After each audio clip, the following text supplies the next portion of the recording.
It doesn't matter why I was there, or the air is sterile and the sheets sting. Doesn't matter that I was hooked up to this thing that buzzed and beeped every time my heart leaped, like a man whose fate tells him God's hands are big enough to catch an airplane or a world. Doesn't matter that I was curled up like a fist protesting death, or that every breath was either hard labor or hard time, or that I'm either always too hot or too cold. Doesn't matter because my hospital roommate wears Star Wars pajamas, and he's 9 years old. His name is Lewis, and I don't have to ask what he's got. The bald head with the skin and bones frame speaks volumes. The Game Boy and the feather pillow booms like they're trying to make him feel at home because he's gonna be here a while. I manage to smile the first time I see him, and it feels like the biggest lie I've ever told. So I hold my breath, because I'm thinking any minute now he's gonna call me on it. I hold my breath because I'm scared of a 57-pound boy hooked up to a machine because he's been watching me, and maybe I got him pegged all wrong, like maybe he's bionic or some shit. So I look away. Like I just made eye contact with a gang member who's got a rap sheet the length of a lecture on dumb mistakes politicians have made.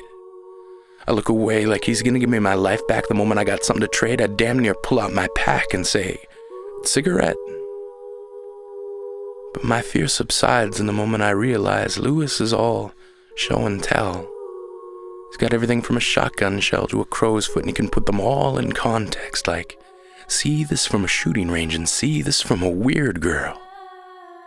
I watch his hands curl around a cufflink and a tie tack and realize that every knick-knack is a treasure, and every treasure's got a story, and every time I think I can't handle more, he hits me with another story.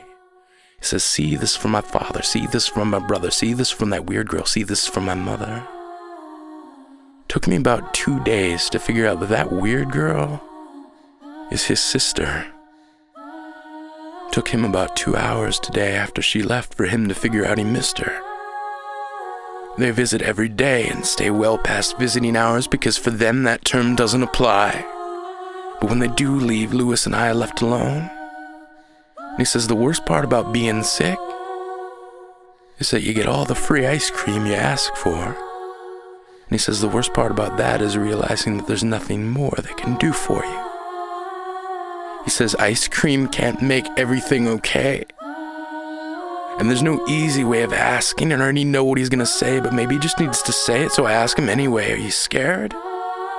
Lewis doesn't even lower his voice when he says, fuck yeah. I listened to a 9-year-old boy say the word fuck. Like he was a 30-year-old man with a nosebleed being lowered into a shark tank. He's gonna write to it. And if it takes this kid a curse word to help him get through it, then I want to teach him to swear like the devil's sitting there taking notes with a pen and a pad. But before I can forget that Lewis is 9 years old, he says, please don't tell my dad. He asks me if I believe in angels. And before I realize I don't have the heart to tell him, I tell him not lately. And I just lay there waiting for him to hate me. But he doesn't know how to, so he never does. Lewis loves like a man who lived in a time before God gave religion to men and left it to them to figure out what hate was. He never greets me with silence, only smiles. And a patience I've never seen in someone who knows they're dying, and I'm trying so hard not to remind him. I'll be out of here in a couple days smoking cigarettes and taking my life for granted, and he'll still be planted in this bed like a flower that refuses to grow. I've been with him for 5 days, and all I really know is Lewis loves to pull feathers out of his pillow and watch them float to the ground. Almost as if he's the philosopher inside of the scientist, ready to say it's gravity that's been getting us down. But the truth is, there's not enough miracles to go around, kid. And there's too many people petitioning God for the winning lotto ticket. And for every answered prayer, there's a cricket with arthritis. And the only reason we can't find answers is because the search party didn't invite us. And Lewis, right now, the crickets have arthritis. So there's no music.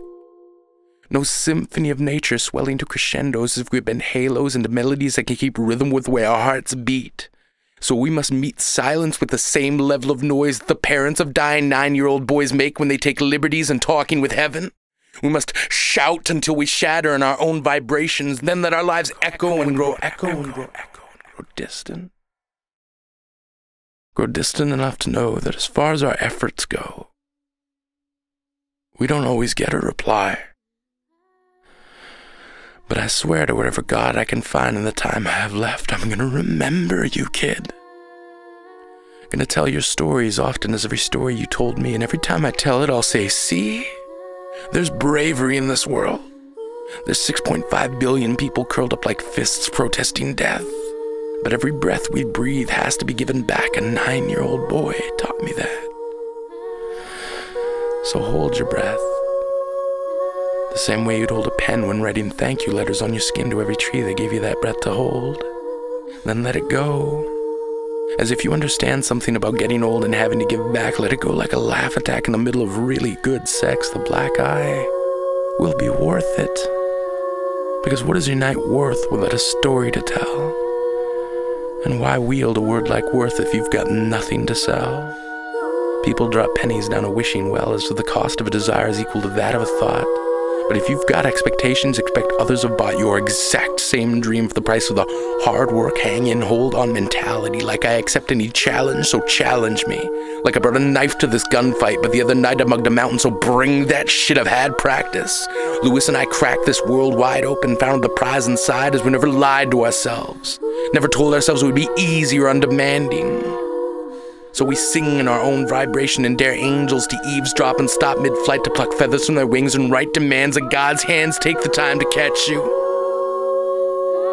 So that even if God doesn't, it wasn't because we didn't try. I don't often believe in angels. But on the day I left, Lewis pulled a feather from his pillow and said, "This is for you." I half expected him to say, "See,